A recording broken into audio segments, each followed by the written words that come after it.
Hello friends, स्वागत है आपका मेरे यूट्यूब चैनल में। आज मैं आपसे डिस्कस करने वाला हूँ सीबीएसई का जो ऑफिशियल सैंपल पेपर है उसके कुछ क्वेश्चंस को हम यहाँ सॉल्व करेंगे। पहले देखते हैं कि सीबीएसई का जो पैटर्न है टर्म टू का वो किस तरह से है। तो टोटल आपके पास जो क्वेश्चन पेपर होगा वो 40 मार्क्स का आएगा और ये 40 मार्क्स आपको अटेम्प्ट करना है इस क्वेश्चन पेपर को केवल 2 आवर्स में। तो थोड़ा सा टाइम मैनेजमेंट आपको ध्यान रखना है। उसके बाद क्वेश्चन पेपर 3 पार्ट्स में डिवाइड है या 3 सेक्शंस में डिवाइड है, A, B and C.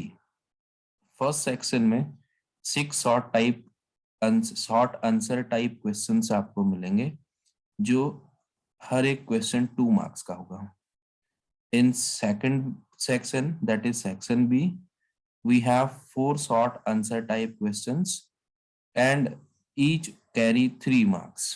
Similarly, जो section C होगा उसमें 4 लॉन्ग क्वेश्चंस आएंगे और हर एक क्वेश्चन जो है वो 4 मार्क्स का होगा।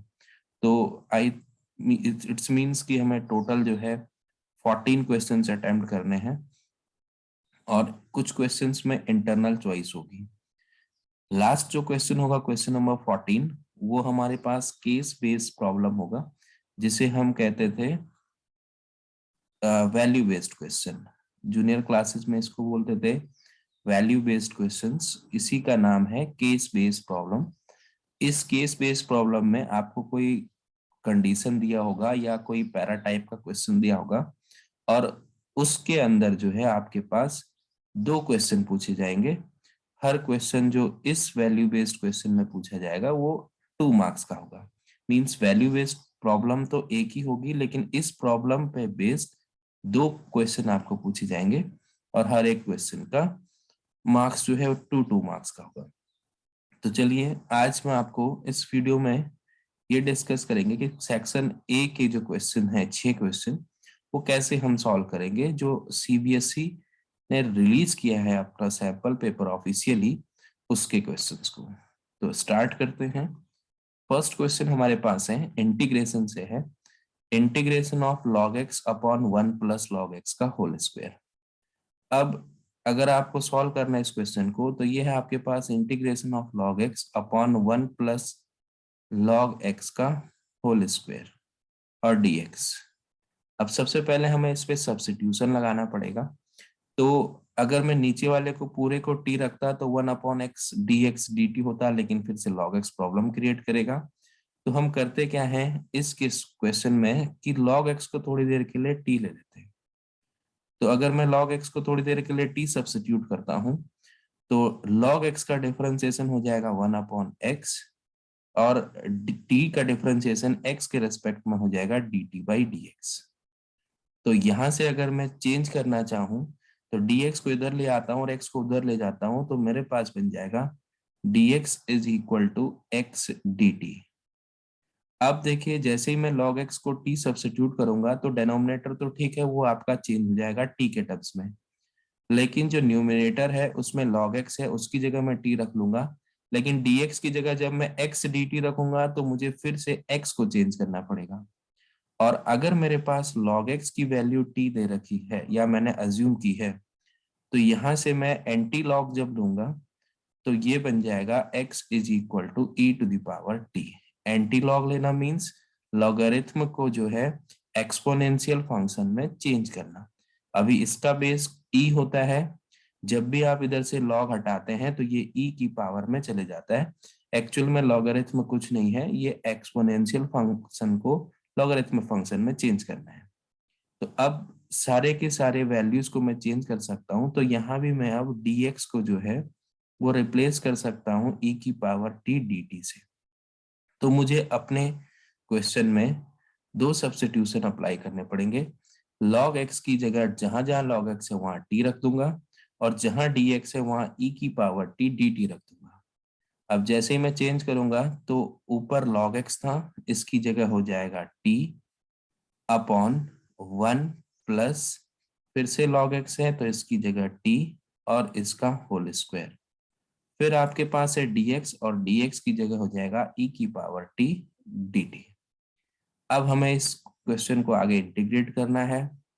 तो अब देखिए, जब भी आपके पास सिमेट्रिक टर्म होता है, ये 1 + t है और ऊपर t है, तो यहाँ आप इसको 1 + t बनाने के लिए इसमें 1 ऐड कर सकते हैं, लेकिन जैसे ही मैं 1 ऐड करूंगा तो मुझे वो 1 माइनस भी करना पड़ेगा, क्योंकि अगर मैं कोई क्वांटिटी को किसी भी नंबर में ऐड कर रहा हूँ उस एक्सप्रेशन से मुझे उसको माइनस भी करना पड़ेगा।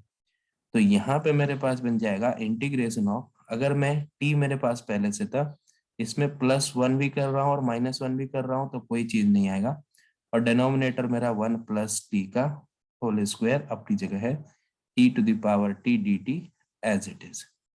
अब जो मैंने सिमेट्रिक बनाया 1 + t और 1 + t, इसको मैं एक साथ लिख रहा हूँ, तो इसको मैं लिख सकता हूँ 1 + t अपॉन 1 + t का होल स्क्वायर।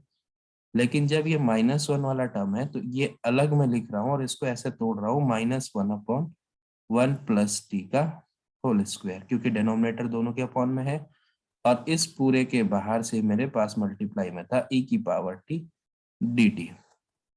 अब 1 + t से एक 1 + t कैंसिल, तो ये मेरे पास बनेगा 1/1 + t माइनस 1/1 + t का होल स्क्वायर और e to the power t dt। अब हमने एक प्रॉपर्टी पढ़ी हुई है कि integration of e to the power x f of x plus f dash x जो होता है ये इक्वल होता है e की power x F X plus C के। यानी अगर बाहर से e की पावर x है और अंदर दो फंक्शन इस तरह से एडिशन में है कि एक दूसरे के डिफरेंशिएशन है, मींस एफ एक्स का डिफरेंशिएशन एफ डैश एक्स है, मींस कोई एक जो है दूसरे का डिफरेंशिएशन हो, तो उस केस में इस पूरे इंटीग्रल की वैल्यू e की पावर x एफ एक्स होती है। तो इस प्रॉपर्टी का हम यूज करेंगे यहाँ पे। इस प्रॉपर्टी का यूज करने के लिए मुझे बाहर तो e की पावर t dt ठीक है या dx, लेकिन आपको ये ढूंढना पड़ेगा कि किसका डिफरेंशिएशन कौन हो रहा है अंदर ब्रैकेट के। तो आपको क्लियर दिख रहा है कि 1/1 + t को जब हम डिफरेंशिएट करेंगे तो वो मुझे -1/1 + t का स्क्वायर दे देगा। तो इसका मतलब इसको मैं डायरेक्टली क्या लिख सकता हूँ कि ये इस प्रॉपर्टी से, तो यहाँ आप लिखेंगे बाय दिस प्रॉपर्टी, इसको हम लिख सकते हैं this integration of 1/1 + t minus 1/1 + t का whole square e to the power t dt को मैं लिख सकता हूँ e to the power t F X, means यहाँ पे मेरे पास 1/1 + t एफ एक्स की तरह है, तो ये 1/1 + t और प्लस c। अब लास्ट में हमें अपने आंसर को x के टर्म्स में लिखना है, तो e की पावर t को तो मैं रिप्लेस कर सकता हूँ x से, तो इसकी जगह तो हो जाएगा x अपॉन 1 + t है तो 1 प्लस और t की जगह मैं रिप्लेस कर सकता हूँ log x और प्लस c। तो ये मेरा हो जाएगा फाइनल आंसर। तो इस तरह से हमने यहाँ पे दो चीजें अप्लाई की। पहले ही क्वेश्चन को ट्रिकी बनाया गया है, पहले इसमें आपको सब्स्टिट्यूशन अप्लाई करना है और फिर इस प्रॉपर्टी का यूज करना है। इस प्रॉपर्टी से एक क्वेश्चन, चाहे वो बोर्ड एग्जाम हो चाहे वो कॉम्पिटिटिव एग्जाम हो, मोस्ट ऑफ द केसेस में पूछा ही पूछा जाता है। चलिए, इसी क्वेश्चन नंबर फर्स्ट के और पार्ट में एक और क्वेश्चन दे रखा है, ये भी इंटीग्रेशन से रिलेटेड है। sin 2x upon square root of 9 minus cos to the power 4x dx का हमें इंटीग्रेशन करना है। तो सबसे पहले मैं क्या करता हूँ, इस cos की पावर 4x को कुछ तोड़ने की कोशिश करता हूँ। तो sin 2x upon square root of 9 को भी मैं 3 का स्क्वायर लिख सकता हूँ और माइनस, अब cos to the power 4x को मैं लिख सकता हूँ cos स्क्वायर x का होल स्क्वायर, क्योंकि ये भी अगेन क्या आएगा cos to the power 4x ही आएगा। अब मैं कुछ ऐसा सब्स्टिट्यूट करूं कि किसी एक वैल्यू रखने से सारे के सारे x के फंक्शन दूसरे के टर्म में चेंज हो जाए। तो थोड़ी देर के लिए मैंने सपोज, अब मैं पूरे नीचे वाले को तो रख नहीं सकता हूँ अगेन यहाँ भी, तो मैं कोशिश करता हूँ कि cos स्क्वायर x को मैं t रख लूँ। तो जैसे ही cos स्क्वायर x को t रखूंगा तो cos स्क्वायर का डिफरेंशिएशन करूंगा तो वो तो मेरा होगा 2 cos x, लेकिन फिर इनर फंक्शन है इसलिए cos x का भी डिफरेंशिएशन, और वो हो जाएगा माइनस का sin x, और t का डिफरेंशिएशन x के रेस्पेक्ट में dt बाई dx। अब -2 cos x sin x, इस माइनस को छोड़ देंगे तो 2 cos x sin x या 2 sin x cos x जो है ये फॉर्मूला होता है sin 2x का, तो इसको मैं रिप्लेस कर सकता हूँ sin 2x से, और बाहर से माइनस इस dx, इसको मैं लिखा पहले dt बाई dx। अब मुझे अपने क्वेश्चन में cos to the power 4x को चेंज करना था, वो मैं यहाँ से चेंज कर चुका हूँ, लेकिन इस sin 2x dx को लिखना पड़ेगा। तो यहाँ से sin 2x dx बनाने की कोशिश करते हैं। तो यहाँ आपके पास क्या बनेगा, sin 2x dx is equal to बन जाएगा माइनस ऑफ dt। इस dx को उस साइड शिफ्ट करेंगे, माइनस को इधर ले आएंगे, तो ये मिल जाएगा। अब एक तो आपको ये सब्स्टिट्यूट करना है, और एक आपको ये सब्स्टिट्यूट करना है cos स्क्वायर x की वैल्यू।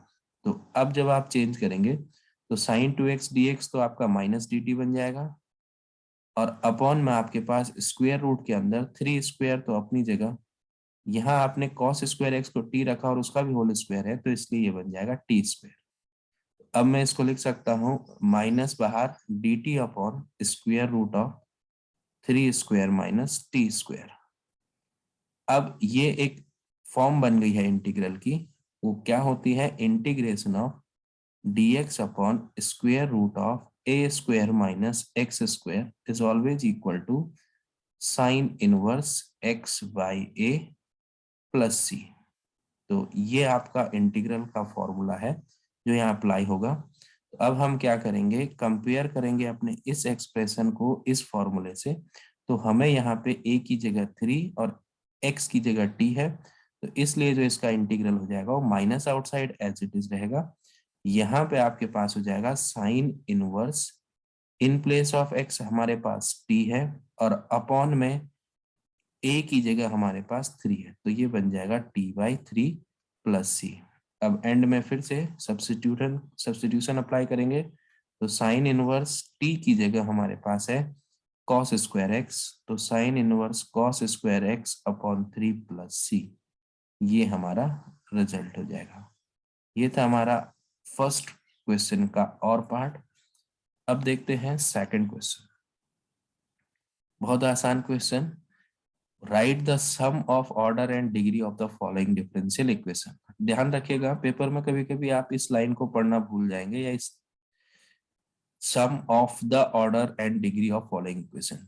तो स्टूडेंट्स क्या करते हैं कि ऑर्डर और डिग्री निकाल देते हैं लेकिन उसका सम नहीं निकालते हैं। तो इस क्वेश्चन में ध्यान रखना कि हमें सम पूछा गया है ऑर्डर और डिग्री का। मेरे पास डिफरेंशियल इक्वेशन थोड़ा सा स्टैंडर्ड फॉर्म में नहीं है, इस तरह से है D by D X of D Y by D X is equal to 5। तो पहले तो इसका मीनिंग क्या है कि आपका एक बार जो डिफरेंशियल कोफिशिएंट है उसको फिर से डिफरेंशिएट करना है।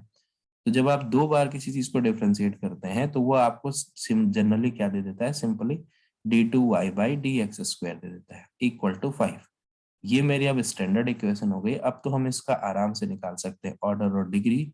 ऑर्डर क्या होता है कि जितनी बार मैक्सिमम ये डिफरेंशिएट हो रखी है इक्वेशन, तो ये इक्वेशन मैक्सिमम 2 बार डिफरेंशिएट हो रखी है, इसलिए इसका ऑर्डर हो जाएगा 2। और डिग्री का मतलब कि मैक्सिमम डेरिवेटिव जो है उसकी होल पावर कितनी है। तो यहाँ पे देखिए मैक्सिमम डेरिवेटिव की होल पावर 1, तो इसकी डिग्री हो जाएगी 1। अब आपको क्या निकालना है, ऑर्डर और डिग्री का सम। तो सम ऑफ ऑर्डर एंड डिग्री जो आपके पास है वो हो जाएगा 2 प्लस 1, और ये आपके पास आ जाएगा 3। तो ये सिंपल क्वेश्चन था, इजी क्वेश्चन था। नेक्स्ट देखते हैं क्वेश्चन नंबर थर्ड। अगेन ये आपके लिए कॉम्पिटिटिव एग्जाम के लिए बहुत इंपॉर्टेंट क्वेश्चन है। A and B are two unit vector, then prove that A plus B whole mod is equal to 2 cos theta by 2. Theta is angle between them. अब देखिए A और B दो unit vector हैं इस तरह से, और इनके बीच का एंगल थीटा है। यूनिट वेक्टर हैं, पहली चीज तो अगर A और B यूनिट वेक्टर हैं, if A and B unit vectors, then क्या होना चाहिए कि मैग्नीट्यूड ऑफ ए कैप और magnitude of B cap equal होगा, और ये इक्वल होने के साथ साथ किसके इक्वल होगा, 1 के इक्वल होगा। अब दूसरी चीज कि आपको पता है सपोज कोई भी वेक्टर है, तो जब उसका डॉट प्रोडक्ट उसी के साथ निकालते हैं तो वो आपको मैग्नीट्यूड ऑफ ए का होल स्क्वायर देता है। तो इस कंसेप्ट को हम यहाँ लगाएंगे, ये जो है A dot A is equal to magnitude of A whole square. अभी आपको ए प्लस बी की वैल्यू चाहिए, तो मैं थोड़ी देर के लिए क्या लिख रहा हूं कि A plus B dot A plus B कर रहा हूं। तो मुझे जो a plus B dot A plus B मिलेगा, एक्चुअल में वो क्या मिलेगा, magnitude of a plus B का होल स्क्वायर मिलेगा इस प्रॉपर्टी से। ये क्यों होता है, क्योंकि आपको पता है a dot B is equal to होता है A B cos theta, means magnitude of A magnitude of B cos theta. और जब आप यहाँ पे रिप्लेस करेंगे वैल्यूज कि दोनों सेम होंगे तो कॉस जीरो हो जाएगा, और कॉस जीरो की वैल्यू 1, तो magnitude of A into magnitude of A magnitude of A का स्क्वायर हो जाएगा। तो इसलिए ये ए डॉट ए की वैल्यू मैग्नीट्यूड ऑफ ए का होल स्क्वायर होती है। अब अगर मेरे पास यहाँ से ये मिल रहा है तो इसका मतलब जो मेरा magnitude of A plus B का होल स्क्वायर होगा उसको मैं क्या लिख सकता हूँ, अगर ये यूनिट वेक्टर है तो इसके ऊपर कैप लगा रहा हूँ।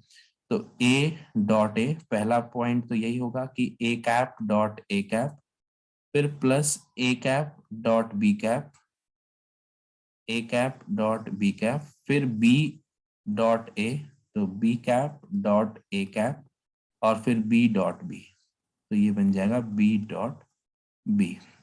अब मुझे पता है ए डॉट ए मेरा मैग्नीट्यूड ऑफ ए का होल स्क्वायर, प्लस पहले मैं इसको लिख ले रहा हूं तो मैग्नीट्यूड ऑफ बी का होल स्क्वायर। अब ये है ए डॉट बी और ये है बी डॉट ए, लेकिन मुझे पता है कि वेक्टर का जो डॉट प्रोडक्ट होता है वो कॉम्यूटेटिव लॉ को होल्ड करता है। तो यानी ये ए डॉट बी तो ठीक है, इस बी डॉट ए को भी मैं ए डॉट बी लिख सकता हूँ क्योंकि वेक्टर जो आपका होता है वो कॉम्यूटेटिव लॉ को होल्ड करता है डॉट प्रोडक्ट में। अब ये बन जाएगा magnitude of A cap square plus magnitude of B cap square, plus यानी अब मैं इसको लिख सकता हूँ 2a डॉट बी। अब अगर a डॉट बी है आप इस पे कैप लगा सकते हैं क्योंकि दोनों दे रखे हैं कि यूनिट वेक्टर है। Magnitude of a whole square plus magnitude of B cap whole square plus 2। अब a डॉट बी की जगह मैं लिख सकता हूँ magnitude of a magnitude of B और cos theta by the definition of dot product, क्योंकि ए डॉट बी होता है magnitude of A magnitude of B cos theta. अब इसको हम फर्दर सॉल्व करेंगे तो मेरे पास क्या आएगा, A vector plus A cap plus B cap का whole square is equal to, ये है आपका मैग्नीट्यूड ऑफ ए कैप, तो वो मेरे पास 1 है क्योंकि दे रखा है वो यूनिट वेक्टर है, और बी कैप भी 1 दे रखा है, तो यहाँ हो जाएगा 1 प्लस 1 प्लस फिर 2, फिर से ए कैप ए और बी का मैग्नीट्यूड है तो 1 इंटू 1 और कॉस थीटा। तो यहाँ से मेरे पास बनेगा A cap plus B cap का whole square is equal to 2 plus 2 cos theta. अब हम क्या करेंगे, A plus B cap magnitude, इन दोनों में से 2 मैंने कॉमन ले लिया तो मेरे पास बनेगा 1 प्लस कॉस थीटा। अब इस 1 प्लस कॉस थीटा को आप ट्रिगोनोमेट्रिक फॉर्मूले से चेंज करके लिख सकते हैं 2 अपनी जगह। 1 प्लस कॉस थीटा का फॉर्मूला होता है 2 cos square theta by 2। Actually 1 plus cos 2 theta जो है वो 2 कॉस स्क्वायर थीटा होता है। तो यहाँ से अगर 1 प्लस कॉस थीटा लिखूं तो 1 प्लस कॉस थीटा की वैल्यू वहां एंगल आधा हो जाएगा यानी थीटा बाई 2 हो जाएगा। तो यहाँ मुझे मिला A cap plus B cap का whole square is equal to this, तो यहाँ से मिल जाएगा A cap plus B cap का whole square is equal to 4 cos square theta by 2। अब मुझे केवल ए प्लस बी का होल मॉड चाहिए था तो यानी स्क्वायर हटाना पड़ेगा, स्क्वायर हटाऊंगा तो ये बन जाएगा A cap plus B cap is equal to 2 cos theta by 2, और यही आपको क्या करना था, प्रूफ करना था। तो इस तरह से आपने इस क्वेश्चन को इजी तरीके से प्रूव कर लिया। ये जो वेक्टर्स के कंसेप्ट्स का वीडियो है मैं आपको ऑलरेडी प्रोवाइड कर चुका हूं, आप वहां देख सकते हैं कि कैसे करके ये ए डॉट बी ये हो जा रहा है और कैसे करके यहाँ पे प्रॉपर्टीज यूज हो जा रही हैं। नेक्स्ट देखते हैं। अब ये क्वेश्चन है आपका 3D से, find the direction cosine of the following line. अब यहाँ गलती क्या होती है, बच्चे सोचते हैं डायरेक्टली यहाँ जो आपको वैल्यू मिल गई है डीआरस मिल गए और इससे डायरेक्शन कोसाइन निकालने लग जाते हैं। लेकिन सबसे पहले आप क्वेश्चन में ये देखिए कि आपका जो क्वेश्चन है उस स्टैंडर्ड फॉर्म का क्वेश्चन है या नहीं है। तो क्योंकि स्टैंडर्ड फॉर्म ऑफ लाइन होती है x minus x1 upon a, y minus y1 upon b और z minus z1 upon c। तो इसलिए सबसे पहले मुझे इसको स्टैंडर्ड फॉर्म में चेंज करना पड़ेगा। ए बी सी जो है वो आपके डायरेक्शन रेशियोज होते हैं और उसी से डी आर्स निकलते हैं। तो सबसे पहले इसको चेंज करेंगे तो यहाँ से मुझे माइनस साइन कॉमन लेना पड़ेगा। तो पहले वाले में माइनस साइन कॉमन लूंगा तो ये बनेगा x माइनस का x माइनस 3 माइनस 1। यहाँ से मुझे इसको 2y को y बनाना पड़ेगा तो 2 कॉमन ले लूंगा तो ये बन जाएगा y minus half upon 2 is equal to ये बन जाएगा z माइनस 0 अपॉन 4। फिर से इसको रीराइट करते हैं, इस नेगेटिव को डिनोमिनेटर में ले जाता हूं तो x minus 3 upon 1 is equal to y minus 1/2 upon, अब ये देखिए 2 यहाँ जाएगा तो ये डिनोमिनेटर में 2/2 दैट इज 1 और equal to z minus 0 upon 4। अब ये आपकी इस स्टैंडर्ड फॉर्म में आ चुका है। तो इस लाइन के डी आर्स क्या होंगे, ए बी और सी, इसको कंपेयर करोगे तो डी आर्स मिलेंगे 1 1 और 4। अब हमें निकालने हैं डायरेक्शन कोसाइन। तो हमें पता है अगर डी आर्स जो है वो ए बी और सी होते हैं तो डी सी जो होते हैं एल एम एन, उनकी वैल्यू होगी A upon root of A square plus B square plus C square, फिर b upon root of A square plus B square plus C square और फिर c upon root of A square plus B square plus C square. तो इस case में फिर से हम DCs निकालने जाएंगे तो डीसीज हो जाएंगे ए यानी 1 upon square root of 1 plus 1 का स्क्वायर 1 प्लस 1 स्क्वायर 1 बट 4 का स्क्वायर आपको दे देगा 16। Second one is again same 1 upon, denominator सबका सेम रहता है तो इसको मैं डायरेक्टली लिख सकता हूं और इस केस में हो जाएगा 4 upon square root of 1 plus 1 plus 16। तो अब इसको मैं आगे फर्दर सिंप्लीफाई करूंगा तो ये बन जाएगा 1 अपॉन रूट 18, ये मिल जाएगा 1 अपॉन रूट 18 और ये मिल जाएगा 4 अपॉन रूट 18। अब इसको और सिंप्लीफाई करके लिखेंगे तो रूट 18 को हम 9 इंटू 2 लिख सकते हैं, 9 बाहर आ जाएगा तो 3 रूट 2, ये बन जाएगा 1 अपॉन 3 रूट 2 और ये बन जाएगा 4 अपॉन 3 रूट 2। तो ये आपके फाइनल डीसीज हो जाएंगे गिवन लाइन के। तो ये आपका फाइनल आंसर हो जाएगा इस क्वेश्चन के लिए। ये भी इजी था। नेक्स्ट देखते हैं क्वेश्चन नंबर 5। अब ये जो क्वेश्चन है ये प्रोबेबिलिटी डिस्ट्रीब्यूशन से है। अ bag contain 1 red and 3 white balls. एक बैग है, इसमें आपके पास 1 रेड और 3 व्हाइट बॉल्स है। Find the probability distribution for the number of red ball. आपको प्रोबेबिलिटी डिस्ट्रीब्यूशन चाहिए, लेकिन किसके लिए चाहिए, नंबर ऑफ रेड बॉल के लिए। तो सपोज करो मैंने x एक इवेंट माना और उसको कहा कि वो मेरा नंबर ऑफ रेड बॉल्स है।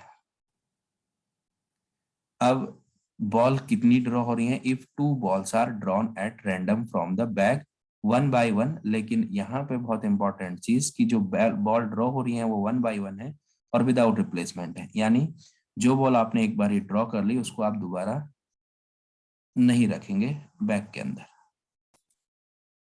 तो अब देखते हैं x अगर आपका नंबर ऑफ रेड बॉल है तो सबसे पहले हमें प्रोबेबिलिटी डिस्ट्रीब्यूशन फाइंड करने के लिए ये चेक करना है कि x की पॉसिबल वैल्यूज क्या क्या हो सकती हैं। यानी अगर आपको 2 बॉल ड्रॉ करनी है तो x आपके पास क्या क्या पॉसिबिलिटी है कि x की नंबर ऑफ रेड बॉल्स की वैल्यू क्या क्या हो सकती है। तो क्योंकि बैग में केवल एक ही रेड बॉल है तो यानी x की वैल्यूज 0 हो सकती है कि कोई भी रेड बॉल ना निकले, और एक केस और बन सकता है कि एक रेड बॉल निकले। इससे ज्यादा रेड बॉल नहीं निकाल सकते हो क्योंकि ओनली एक ही रेड बॉल बैग में है। तो अब हम देखते हैं, यानी हमें जो डिस्ट्रीब्यूशन बनाना है उसमें x 0 लेके चलना पड़ेगा और एक बार x 1 लेके चलना पड़ेगा। तो पहला केस इफ x इज 0 यानी आप जो है बैग से रेड बॉल निकाले ही ना।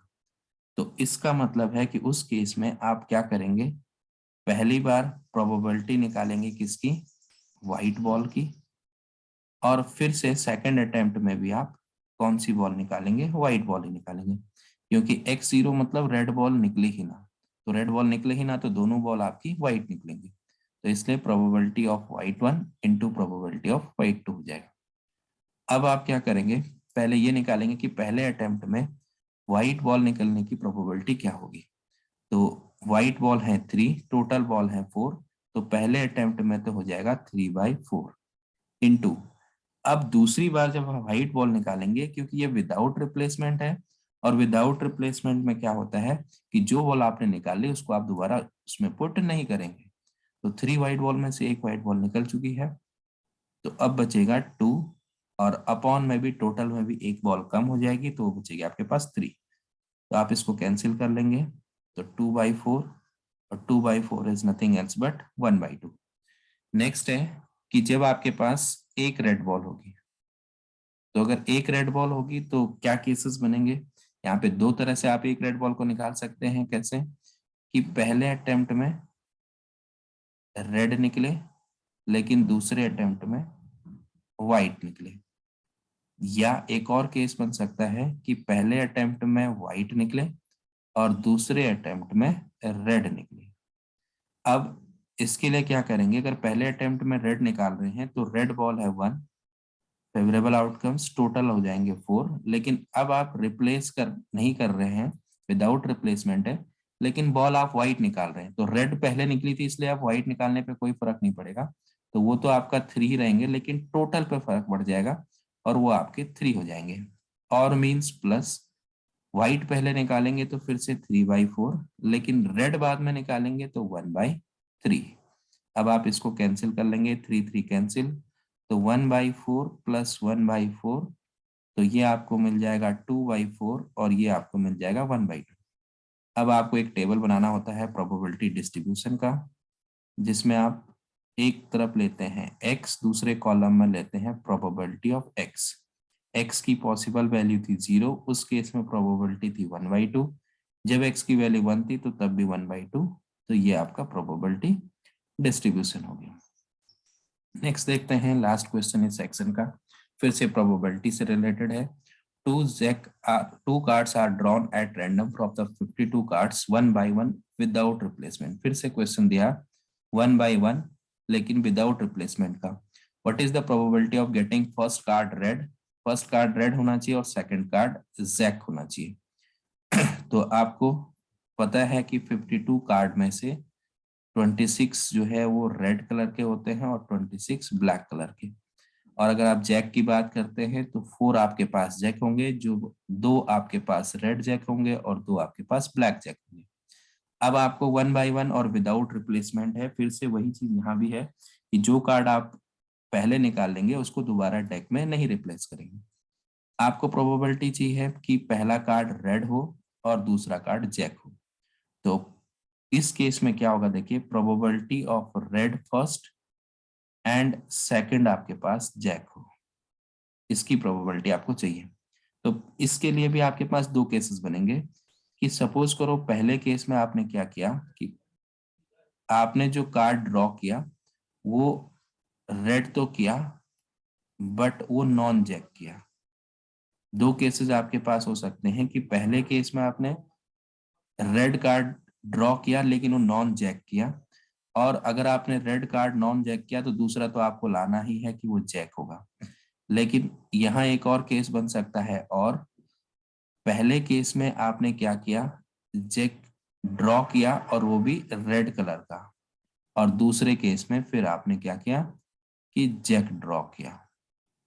ये आपके पास दो केसेस बनेंगे।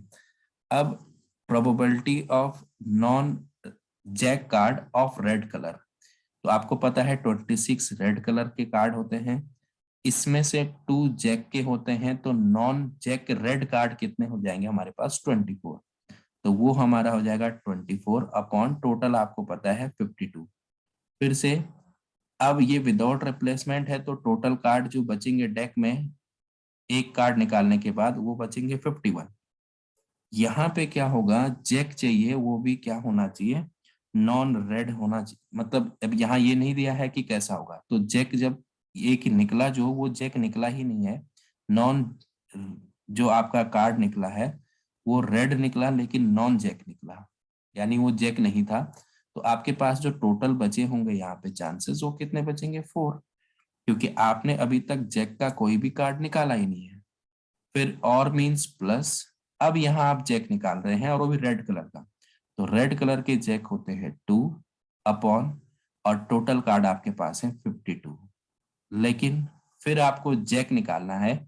अब जो जैक होते हैं वो आपके पास 4 होते हैं, आप एक जैक ऑलरेडी निकाल चुके हैं रेड कलर का, तो यानी आपके पास जो डेक में बाकी कार्ड बचेंगे वो बचेंगे 3 जैक, और टोटल बच जाएंगे 51।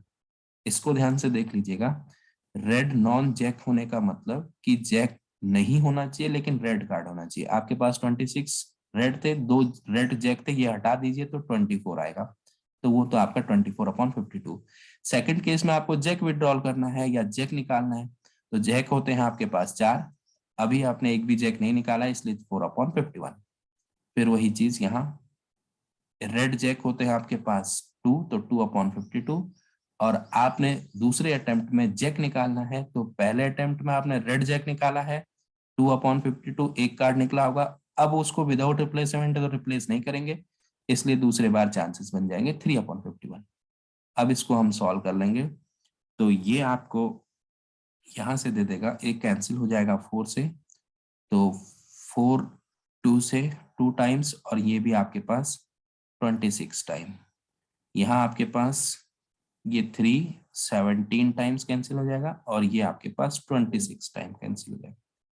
अब यहाँ से भी 8 3 जा 26 24 सॉरी, और ये आपके पास 17, मीन्स ये होगा आपका 3 से कैंसिल 8 टाइम्स, और ये हो जाएगा 17 टाइम्स।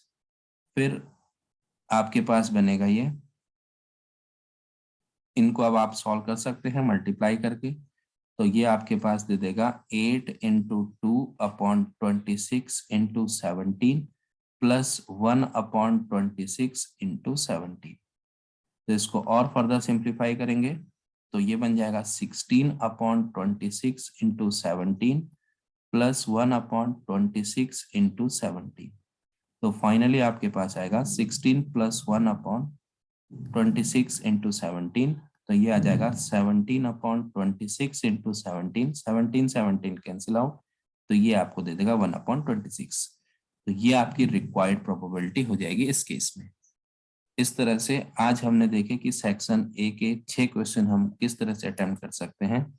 नेक्स्ट वीडियो में मैं डिस्कस करूंगा कि बाकी जो सेक्शन बी है वो कैसे अटेम्प्ट करेंगे, और फिर लास्ट वीडियो में हम डिस्कस करेंगे कि सेक्शन सी कैसे अटेम्प्ट करेंगे।